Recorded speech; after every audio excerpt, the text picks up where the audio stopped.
వేదికపైకి రావాల్సిందిగా విజ్ఞప్తి చేస్తున్నాను.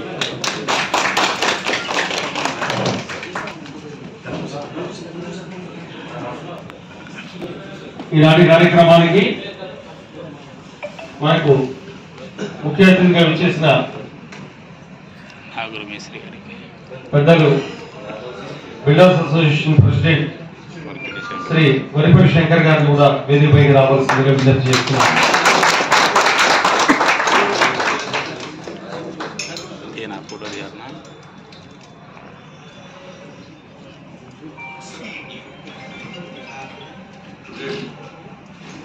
అట్లాగే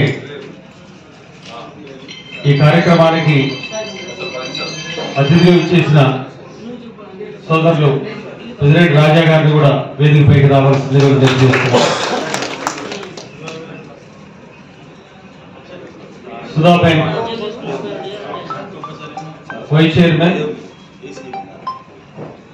ప్రముఖ సంఘ సేవకురాలైనటువంటి శ్రీమతి పురుగు నిర్మల గారిని కూడా వేదికపైకి రావాల్సిందిగా విజ్ఞప్తి చేస్తున్నారు.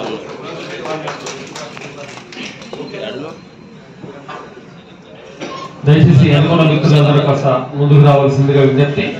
ప్లీజ్ కాస్త ముందు కూర్చున్నాం, ఎందుకంటే వాళ్ళు ఇంకా వచ్చేవాళ్ళు తప్పకుండా వస్తారు. ఇంకో అరగంట తెలిసి నాకు ఏదైనా కాలాతీతం అవుతుంది కనుక మన ప్రారంభ వేదికపైకి రావాల్సిందిగా విజ్ఞప్తి చేస్తున్నాం. అట్లాగే మా పాలక వర్గ సభ్యులు అడ్వకేట్ అయినటువంటి ఏపూరు శ్రవణ్ కుమార్ గారు, కత్తెరేని చంద్రశేఖర్ గారు, మేళా సందీప్ గారిని కూడా వేదికపైకి రావాల్సిందిగా విజ్ఞప్తి చేస్తున్నాం.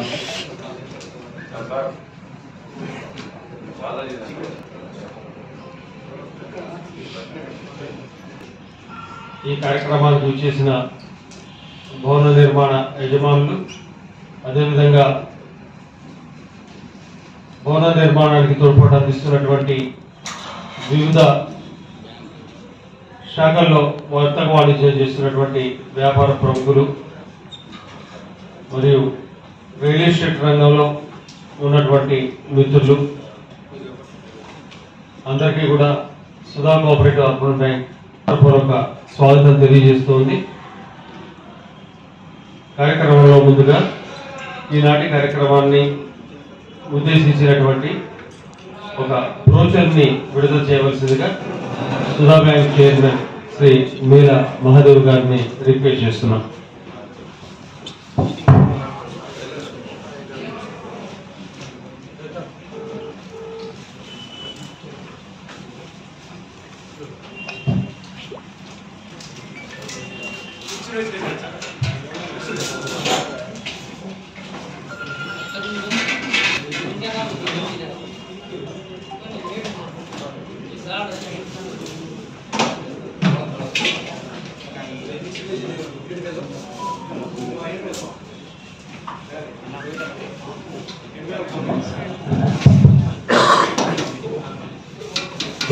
భవన నిర్మాణ రంగంలో ముందుకు దూసుకెళ్తున్న మరో మిత్రుడు తోట శ్యాంప్రసాద్ గారిని కూడా వేదికపైకి రావాల్సింది విజ్ఞప్తి చేస్తున్నాం.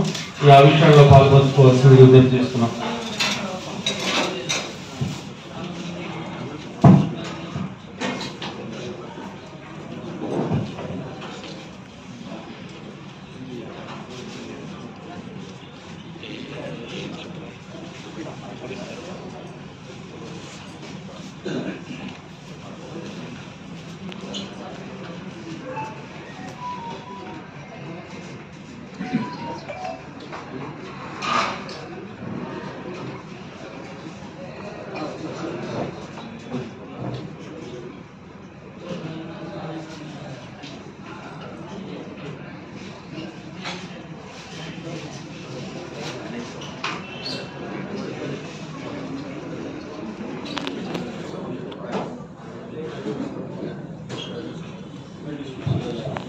Thank you. అందరికీ కూడా ఇప్పుడు విడుదల చేసినటువంటి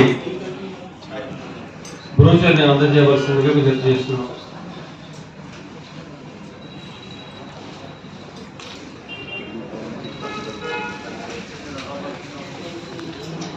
అట్లాగే మిగతా సిబ్బందిని కూడా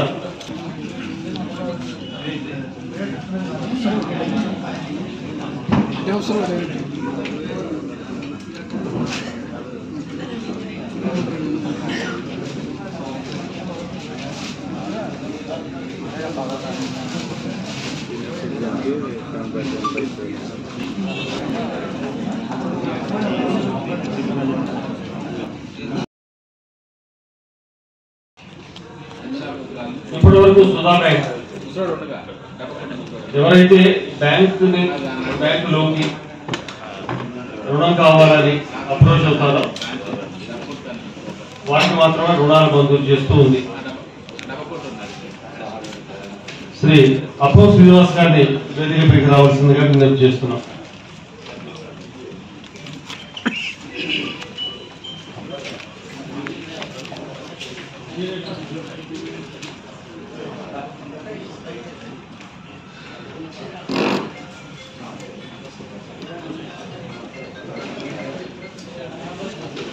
సుధా బ్యాంక్ కి సిల్వర్ జూబ్లీ సంవత్సరం, సిల్వర్ జూబ్లీ ఇయర్ అంటే 25వ సంవత్సరం. తెల్లా లక్ష్మీ ప్రసాద్ గారికి స్వాగతం. ముందు కూర్చోండి. ఈ 25వ సంవత్సరంలో మనం వ్యాపారాన్ని అభివృద్ధి చేసుకుంటూ స్థానికంగా ఉండే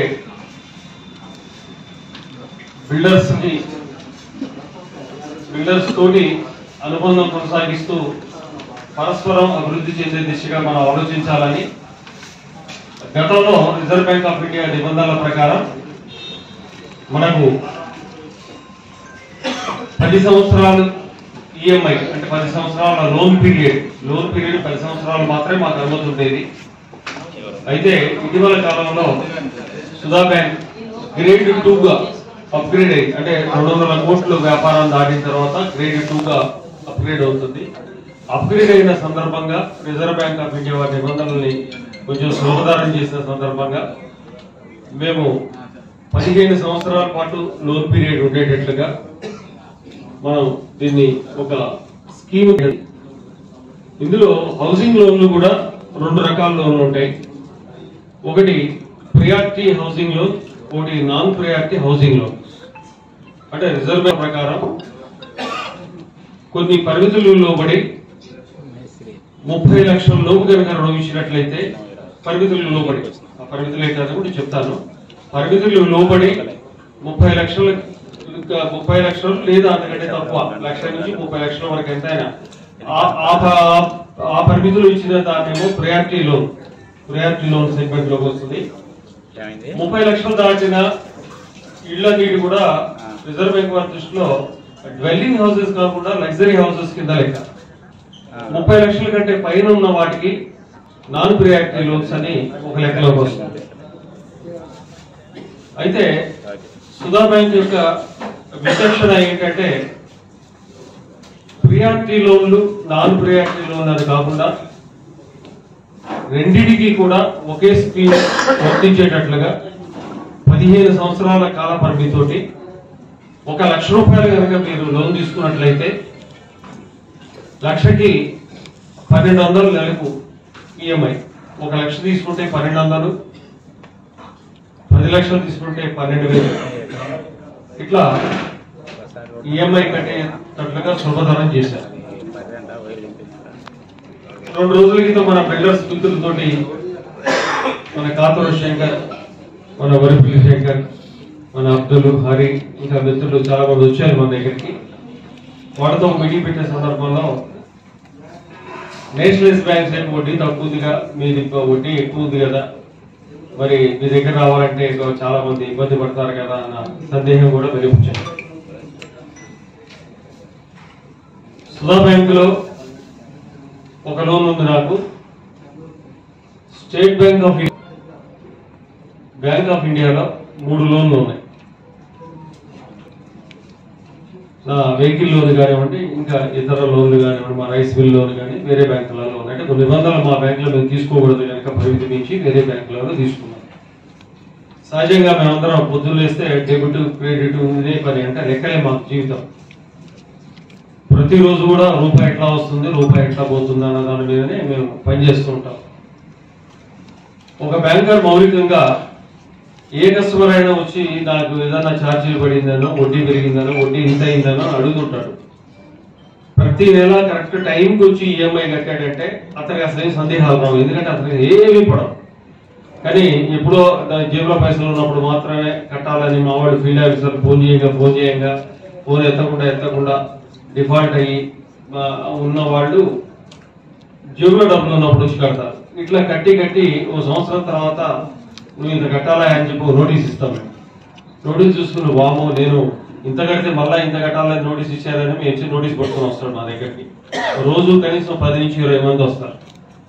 సరే మేనేజర్ స్థాయిలో పరిష్కరించి మేనేజర్ స్థాయిలోను, మా స్థాయిలో పరిష్కరించి మా స్థాయిలోను వాళ్ళతో మాట్లాడుతుంటారు. ఇట్లా లోన్లు ఇర్రెగ్యులర్గా కట్టే వాళ్ళకి పీనల్ ఇంట్రెస్ట్లు పడుతుంటాయి. ఎన్పీ అవుతారు వాళ్ళు 3 నెలలు కనుక ఈఎంఐ కట్టకపోతే ఎన్పీ కింద జమ కట్టేదానికి పీనల్ ఇంట్రెస్ట్లు పడుతుంటాయి. పీనల్ ఇంట్రెస్టే కాకుండా మేమైతే ఏం చేస్తామంటే చూస్తాం, ఒక 6 నెలల చూస్తాం. 3 నెలలకి ఒకవేళ కట్టకపోతే 6 నెలలకైనా కడతాడేమో అని చూస్తాం.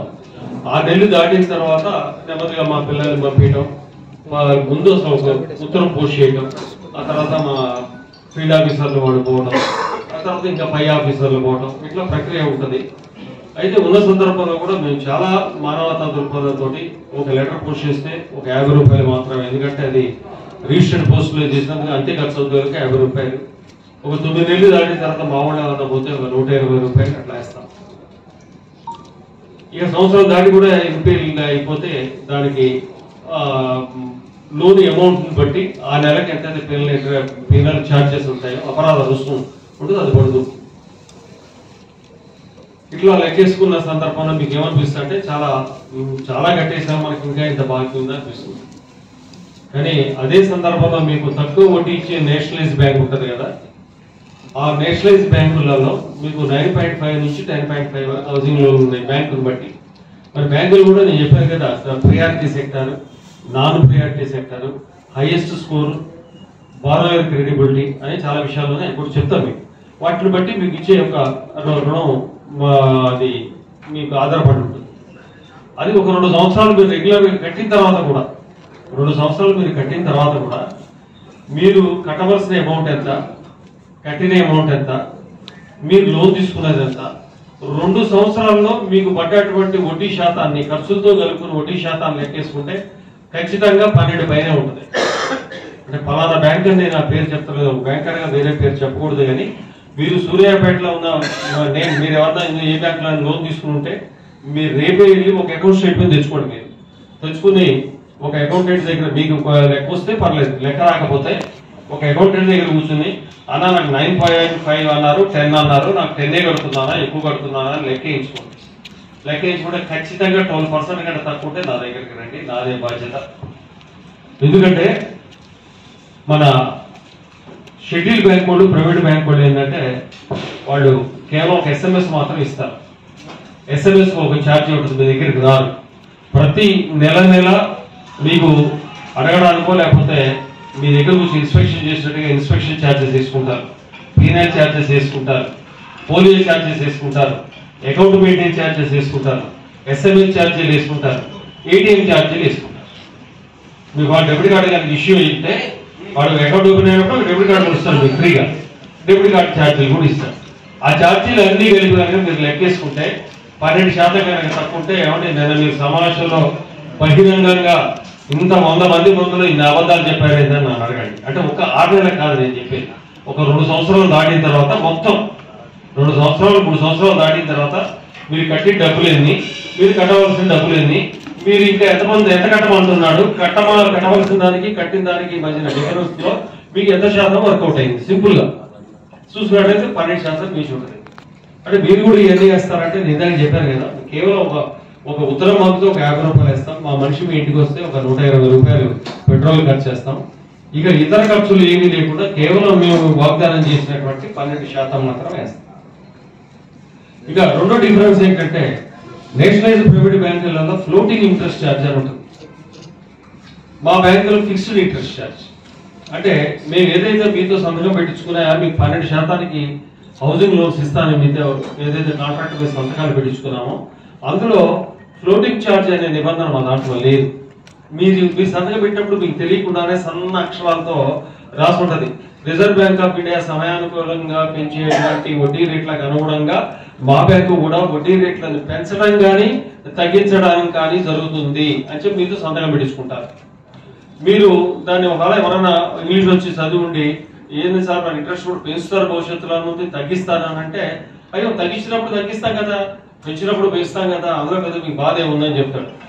ఎదురు ఏజెంట్ కూడా అంతే చెప్తాడు. తగ్గించినప్పుడు తగ్గిస్తాం, పెంచినప్పుడు పెంచుతాం. ఫ్లోటింగ్ అంట. ఫ్లోటింగ్ అంటే ఊరికి అలారం మీద తేల్చి ఉంటుంది అంట.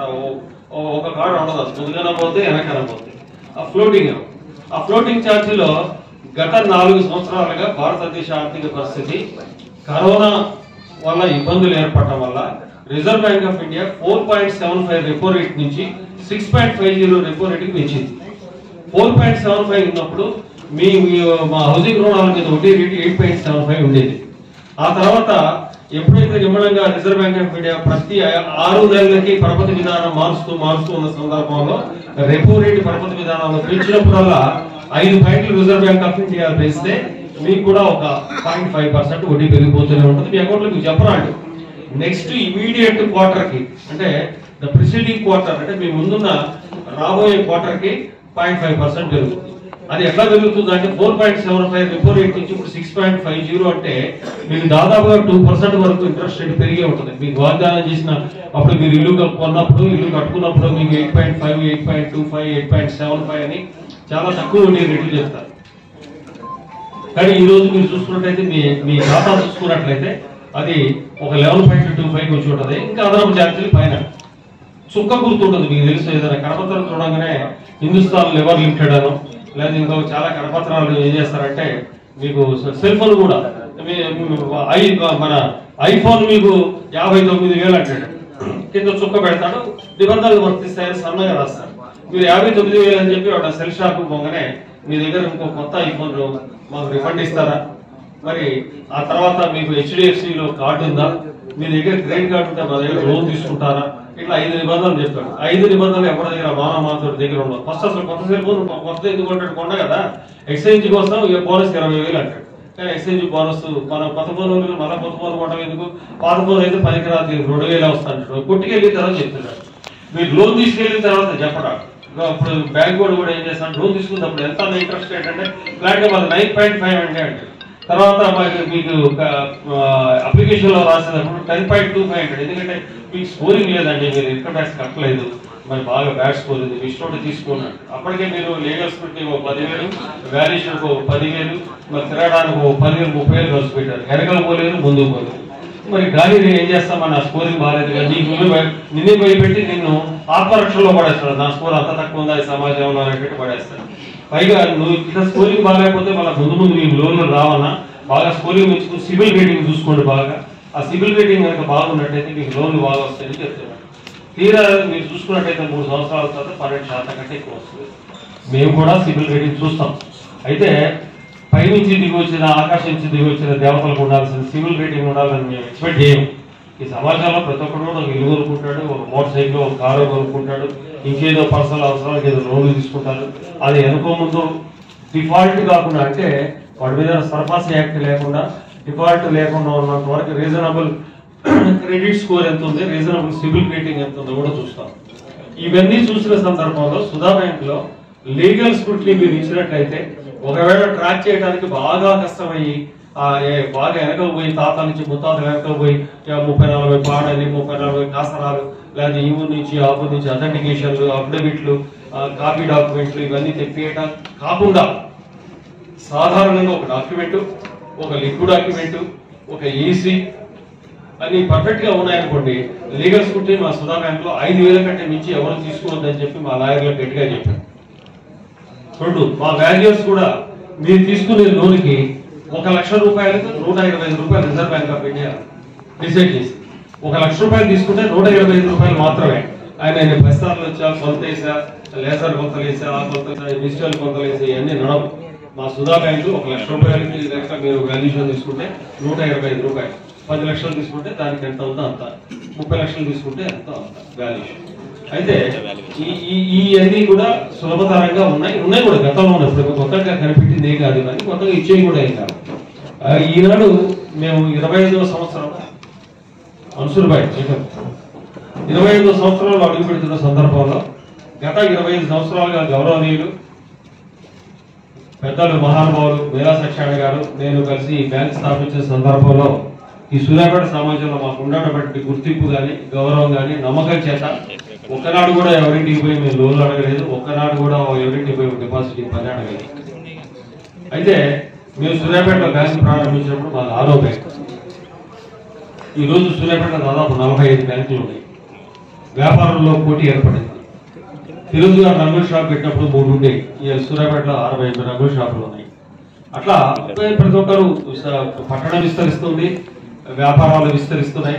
విస్తరించే సందర్భంలో పోటీ అనేది తప్పనిసరి. నేను మడిగట్టుకుని ఇంటి దగ్గర కూర్చుంటాను, నాకు చాలా పెద్ద పేరు ఉంది కదా, మా మీద గొప్ప నమ్మకం ఉంది కదా, సంతోషం. ఇప్పటికి కూడా ఆ గౌరవాన్ని, ఆ నమ్మకాన్ని అదే పెట్టుబడిగా మేము గత 24 సంవత్సరాలుగా మా ఖాతాదారులందరికీ సేవలు అందిస్తూ వాటాదారులందరికీ డివిడెండ్ క్రమం తప్పకుండా పంచి అద్భుతమైన రేటింగ్ తోటి ముందుకెళ్తున్నాం. 6 బ్రాంచ్లతోటి 235 కోట్ల వ్యాపారంతో ముందుకెళ్తున్నాం. అయితే ఈనాడు మీ అందరి ముందు నిలబడి మేము సమావేశం ఎందుకు ఏర్పాటు చేశామంటే, చాలా మందికి ఉన్న కొన్ని అపోహలు మేమంతా స్వయంగా తొలగించుకున్న ఉద్దేశంతో. ఎటువంటి అపోహలు? ఫస్ట్, వడ్డీ రేట్ ఎక్కువ. రెండోది, ఎక్కువ ఈఎంఐలు ఇవ్వరేమో. ఇప్పుడు చాలా మంది ఏం చేస్తారంటే, ఉద్యోగస్తులు కొత్తగా ఉద్యోగంలో చేస్తాడు, ఆయన 4 సంవత్సరాలు కాగానే ఇల్లు కడదామని చెప్పి శాలరీ సర్టిఫికేట్ తీసుకుని ఈఎంఐ ఎంత పెట్టమంటారంటే అనగానే వీడు ఈఎంఐ ఎంత పెడితే మంచిగుంటుంది అంటే, తక్కువ ఎక్కువ పెట్టుకో, 25 సంవత్సరాలు ఈఎంఐ పెట్టుకుంటే మీకు లక్షకి 975, 980 కడితే సరిపోతారు. కానీ వీడు సంతోషం కోరే కిరాయి ఇంట్లో ఉన్నదాన్నంత దగ్గర పడుతుంది ఈఎంఐ అని చెప్పి వాడు 25 సంవత్సరాలు ఈఎంఐ పెట్టుకుని ఆ ఇల్లు లోన్ తీసుకుంటాడు. అయితే మీకు తెలియని రహస్యం ఏంటంటే, 18 సంవత్సరాల వరకు మీ అసలు తీర్చారు, మీరు వడ్డీ కట్టుకుంటారు. మీరు కట్టే నెల కట్టే డబ్బులు మొత్తం మీ వడ్డీకి పోతాయి. మీ అసలు ఇప్పుడు తిరుగుతూ మొదలవుతాయంటే లాస్ట్ 7వ సంవత్సరం మొదలవుతూ చూసినా 7వ సంవత్సరంలో మీ అసలు తీరుతుంది. ఈ రహస్యం కూడా మీకు ఎవరికైనా తెలుసో తెలియకపోతే మీరు నా లోన్ సార్ 8 సంవత్సరాలు ఆయన తీసుకుని ఇప్పటికి నేను కట్టిన డబ్బులలో నా అసలు ఎంత తీరింది, వడ్డీ ఎంత తీరింది అని అడగండి. 12 సంవత్సరాలు కనుక దాటి కనుక మీరు ఈ లోన్ తీసుకుని ఈఎంఐ పెట్టుకున్నట్టయితే మొదటి 4 సంవత్సరాలు, 5 సంవత్సరాలు, 3 సంవత్సరాలు మీరు తీసుకున్న పీరియడ్ నుంచి మొత్తం వడ్డీ కడుతుంటారు. అంటే మీ అసలు అట్లాగే ఉంటుంది. మీరు తీసుకున్న అసలు మీద వడ్డీలు మాత్రమే వచ్చి, వడ్డీలు అంటే బ్యాంకు లాభం, ఏ బ్యాంక్ అయినా వడ్డీ అంటే లాభం. అయితే ఈఎంఐ అనేది ఎప్పుడైతే మనం కట్టలేని పరిస్థితుల్లోనే అప్పుడే ఈఎంఐలు 20 సంవత్సరాలు, 25 సంవత్సరాలు పెట్టుకోవాలి తప్ప, ఈఎంఐలు బాగా ఎక్కువ పెట్టుకోవడం వల్ల ఇప్పుడు మనం 15 సంవత్సరాలు ఈఎంఐ, మొదటి 3 సంవత్సరాలు మీరు కంపల్సరీ వడ్డీ కడుతుంటారు. ఆ 12వ సంవత్సరం తర్వాత కొద్దిగా అసలు కొద్దిగా వడ్డీ కడుతుంటారు. ఆ రాను లాస్ట్ 2-3 సంవత్సరాల్లో వడ్డీ నామమాత్రంగాను అసలు పూర్తిగాను కడుతుంటారు. తర్వాత 0 అవుతుంది. ఈఎంఐ అంటే కడుతూ ఉంటే తగ్గే పద్ధతి. ఏ బ్యాంక్ అయినా, రిజర్వ్ బ్యాంక్ అనుమతున్న ఏ బ్యాంక్ అయినా కడుతూ ఉంటే తగ్గే పద్ధతి. అంటే రిటర్న్ డౌన్ వాల్యూ అంటారు. రిటర్న్ డౌన్ అంటే ఇవాళ డబ్బులు కడితే మీ అసలు నుంచి ఎంత తగ్గితే అంతే తగ్గుతుంది. ఆ తర్వాత మిగతా దానికి వడ్డీ పడుతుంది. కానీ ఈఎంఐలు ఎక్కువైనప్పుడు మీకు మొత్తం వడ్డీ మాత్రం తీసుకుంటే అసలే కదాదు మీకు. కాబట్టి ఎక్కువ ఈఎంఐలు పెట్టుకోవడం అవసరమా అంటే, ఒకటి ఆయన కొత్తగా ఉద్యోగం వచ్చింది, వయసు ఉంది, ఆయన 30 సంవత్సరాలు కాబట్టి 25 సంవత్సరాలు ఇస్తారు. కానీ అదే 50 సంవత్సరాల దానికి మాత్రం 25 సంవత్సరాలు ఏ బ్యాంక్ ఉంది. ఎందుకంటే 60 సంవత్సరాలు దాటిన వాళ్ళకి లోన్ మంజూరు చేయొద్దు అనేది RBI జనరల్. కాబట్టి మీరు ఒకవేళ కనుక 40 సంవత్సరాలు వయసు, 40 సంవత్సరాల నుండి ఏమండి 40 సంవత్సరాల నుండి 45 సంవత్సరాల నుండి ఒక 15 సంవత్సరాలు మా బ్యాంకులో కనుక ఈఎంఐ పెట్టి 15 సంవత్సరాలు కనుక మా ఈఎంఐకి మీరు ఒప్పుకుని మీకు 40 సంవత్సరాల వయసు కనుక ఉండి మీ స్కోరింగ్ కనుక 90% కనుక మనకి వర్కౌట్ అయ్యి, అదేవిధంగా ఇన్కమ్ ట్యాక్స్, ఇప్పుడు ఇన్కమ్ ట్యాక్స్ గురించి కూడా చెప్పాలి. ఇన్కమ్ ట్యాక్స్ ఏంటంటే మనందరం 5 లక్షలు కడతాం. 5 లక్షలు కడితే 5 లక్షలకి అసలు ఇన్కమ్ ట్యాక్స్ లేదు. ఇన్కమ్ ట్యాక్స్ ఎగ్జామ్షన్ లేదు మన భారత ప్రభుత్వం ప్రకారం, రిజర్వ్ బ్యాంక్ ఎగ్జామ్షన్. వీళ్ళు ఏం చేస్తారంటే 5 లక్షలకే అసెస్మెంట్ చేయించి వాళ్ళు అందులో నుంచి కొంచెం డిడక్షన్స్ తీసేసి ఆయనకి ఎవరైతే అకౌంటెంట్ ఉంటారో ఆయనకు ఒక 1000 రూపాయలు 2000 ఫీజు ఇచ్చి నేను కూడా ఇన్కమ్ ట్యాక్స్ అసెస్సింగ్ అని చెప్పి పట్టుకొస్తాను. కానీ నువ్వు 30 లక్షలు లోన్ తీసుకునేటప్పుడు నెలగట్టే ఈఎంఐ మీద నీకు నెలకి ఒక 35,000 40,000 ఈఎంఐ కట్టాల్సి ఉంటుంది. కనీసం 30,000 కట్టాల్సి ఉంటుంది. 30 లక్షలు లోన్ తీసుకుంటే 30,000 కట్టాల్సి ఉంటే ఆ 30,000 రూపాయలు ఇంటూ సంవత్సరం ఎంత అయింది? 3,60,60,000 రూపాయలు అవుతుంది. 3,60,60,000 నువ్వు బ్యాంకే కడుతున్నావు అంటే నీ కుటుంబ పోషణ నిమిత్తం ఎంత ఉండాలా? ఒక 8 లక్షలు 7 లక్షలు ఉండాలి. అంటే వాళ్ళు రిజర్వ్ బ్యాంక్ ఆఫ్ ఇండియా నిబంధనల ప్రకారం వాళ్ళు లెక్కేస్తారు. అయితే నువ్వు కనీసం 7 లక్షల ఇన్కమ్ ట్యాక్స్ లేదే నీకు స్కోరింగ్ రా, నీకు ఏదైతే లోన్ తీసుకున్నా స్కోరింగ్ రా. కాబట్టి మీ ఇన్కమ్ ట్యాక్స్ స్కోరింగ్ సరిపడా ఉండాలి, మీ ఇన్కమ్ ట్యాక్స్ కడుతున్న ఇన్కమ్ స్కోరింగ్ సరిపడా ఉండాలి. ఇట్లా ఉంటే కనుక లీగల్ స్క్రూటినీలో ఎటువంటి కాంప్లికేషన్ లేకుండా ఉండాలి. లీగల్ స్క్రూటినీ అంటే ఏం చేస్తామంటే ఎవరితో తాతలు ముత్తాతలు తెలకాయత మీద రాసుకుంటారు, తెలకాయ మీద రాసుకున్న దాని మీద మున్సిపాలిటీలో మనకి ఇల్లు కట్టినట్టుగా ఒక నెంబర్ వస్తుంది. నెక్స్ట్ సంవత్సరం నుంచి మనం పన్ను కడతాం, పన్ను రసీదు ఉంటుంది. మున్సిపాలిటీలో గతంలో ఓనర్షిప్ ఇచ్చేటోడు ఇప్పుడు ఓనర్షిప్ ఇవ్వడం లేదు, అయినా సరే ఇల్లు మీదే ధృవీకరణ పత్రం పట్టుకొస్తారు. ఇల్లు కూడా సాక్షాత్గా మీదే, కానీ బేసిక్ డాక్యుమెంట్స్ ఉండవు మీ దగ్గర. ఎవరో తాతలు ముత్తాతలు తెల్లకాయితం మీద అనువంశంగా వచ్చింది, కాసరా పాండ్యాల మీద ఏదో పట్టా నెంబర్ ఉండి ఆ పట్టా నెంబర్ నుంచి తీసుకున్న కట్టుకున్న ఇల్లే ఉంటుంది. ఇల్లు ఖచ్చితంగా మీదే, ఇల్లు మీది కాదంటే లేదు, కానీ బేసిక్ డాక్యుమెంట్స్ ఉండవు. అంటే ఒకవేళ ఎవడన్నా ఒక 50 సంవత్సరాల తర్వాత దాని మీద సూట్ ఫైల్ చేస్తే ఏమవుతుందంటే అది ఖచ్చితంగా ఇబ్బందికరంగా మారుతుంది. మనం కూడా మన మున్సిపాలిటీ చట్టానికి అనుగుణంగా కట్టుకోకపోతే ఇబ్బంది ఏంటి, ఎవడైనా మనం ఏదో పైరవ చేస్తాం, మనకు ఇంటి పన్ను కడుతుంటాం, మనకి సెట్ బ్యాక్ లేకుండానే నడుస్తుంటది. కానీ మన మీద ఎవరన్నా ఫిర్యాదు చేసి కోర్టుకి వెళ్ళి ఇది ఆ నిబంధనలకు అనుగుణంగా లేదని ముందు గట్టిగా ప్రభుత్వం అనుకున్నాం లేదా అనుకుంటే దాన్ని కొట్టేయాల్సిన సందర్భం చేస్తే మాత్రం ఇల్లు కొట్టేయాల్సిన పరిస్థితి ఉంటుంది కదా. అటువంటి ఇబ్బందులు లేని క్లియర్ టైటిల్ అంటే బేసిక్ డాక్యుమెంట్ ఉండాలి, లీగల్ డాక్యుమెంట్ ఉండాలి, లీగల్ డాక్యుమెంట్ ఈసీ ఉండాలి. ఆ ఈసీ మీ ఒక కనీసంగా ఒక 16 సంవత్సరాలు మీ పేరు మీద ఉండాలి. అట్లా మీకు 40-45 సంవత్సరాల వయసు కలిగి ఉండి 40-45 సంవత్సరాల వయసు కలిగి ఉండి లోన్ అమౌంట్ 30 లక్షల రూపాయలు 30 లక్షల రూపాయల కంటే ఎక్కువ కాకుండా ఉండి క్లియర్ టైటిల్ ఉండి మన ఇన్కమ్ ట్యాక్స్ కనుక మీరు రెగ్యులర్ గా కడుతూ మీకు స్కోరింగ్ సరిపడే ఇన్కమ్ ట్యాక్స్ కనుక కడుతూ ఉన్నట్లయితే ఇంతకంటే కూడా అంటే మేము 12% కంటే కూడా ప్రియారిటీ లోన్ కింద మేము తగ్గించే అవకాశాన్ని మేము తప్పకుండా పరిశీలిస్తామని చెప్పి వేదిక ద్వారా మీకు తెలియజేస్తున్నాం. అది ఇండివిజువల్ టు ఇండివిజువల్ అంటే ఈ నిబంధనలన్నీ పాటించారు. చుక్కగుర్తు అని చెప్పారు ఇందాక, ఆ చుక్కగుర్తులో ఉన్నటువంటి నిబంధనలన్నీ పాటించి తప్పకుండా అది ప్రియారిటీ సెక్టర్ లోకి అది క్లీన్ లోన్ అయినప్పుడు ఇంతకంటే కూడా తక్కువ వడ్డీ రేటు ఇవ్వడానికి మేమైతే తప్పకుండా ప్రయత్నం చేస్తాం. కాబట్టి మిత్రులారా, మీరు ఈ అవకాశాన్ని వినియోగించుకుని మరి సుధా బ్యాంకులో మీరు ఈ భూమి మీద ఒక గొప్ప సంపదను సృష్టించే భూ యజమానులందరూ ఇక్కడ ఉన్నారు. మరి సూర్యాపేట జిల్లా హెడ్ క్వార్టర్ కానివ్వండి, సూర్యాపేట పట్టణం కానివ్వండి, మరి బాగా విస్తరణకి ఈ మధ్యన విపరీతంగా విస్తరణ అవుతుంది. ఆ విస్తరణకి మీరు కూడా తోడ్పాటు అందిస్తున్నారు. మరి జనజీవన సంస్థలో సంపద సృష్టించే సృష్టికర్తలు మీరే కనుక మీరందరూ దయచేసి ఈ విషయాలన్నింటినీ కూడా గమనంలో తీసుకొని మీరు కానీ మీ స్నేహితులు కానీ మీ బంధువులు కానీ ఈ వేదికలో లేనటువంటి వ్యాపారులు ఇంకెవరైనా ఉంటే ఆ వ్యాపారులందరికీ కూడా ఈ సందేశాన్ని మోసుకెళ్ళి మా సుధా బ్యాంక్ యొక్క అభివృద్ధికి తోడ్పడతారని చెప్తూ మళ్ళీ తదుపరి కొన్ని వివరాలు మీకు చెప్తాను. ఇప్పుడు ముందుగా ఈ సమావేశానికి ఇచ్చేసిన పెద్దలు ఇద్దరు ముగ్గురు తమ అనుభవం ఇచ్చి మాట్లాడతారు. ముందుగా తోట శ్యాంప్రసాద్ గారిని మాట్లాడవలసిందిగా విజ్ఞప్తి చేస్తున్నారు. తోట శ్యాంప్రసాద్ గారు ఒక మంచి బిల్డర్.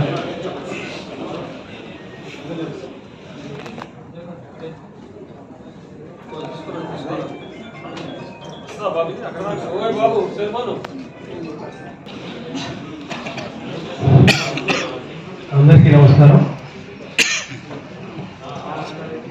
ఈనాటి సమావేశానికి అధ్యక్షత వహించిన పెద్దలు సుధా బ్యాంక్ చైర్మన్ నీలా మహాదేవ్ గారు, పెద్దలు సుధా బ్యాంక్ ఎండి పెద్దిరెడ్డి గణేష్ గారు, అదేవిధంగా మన బిజినెస్ అసోసియేషన్ అధ్యక్షులు గురుపతి శంకర్ గారు, ముఖ్య అతిథి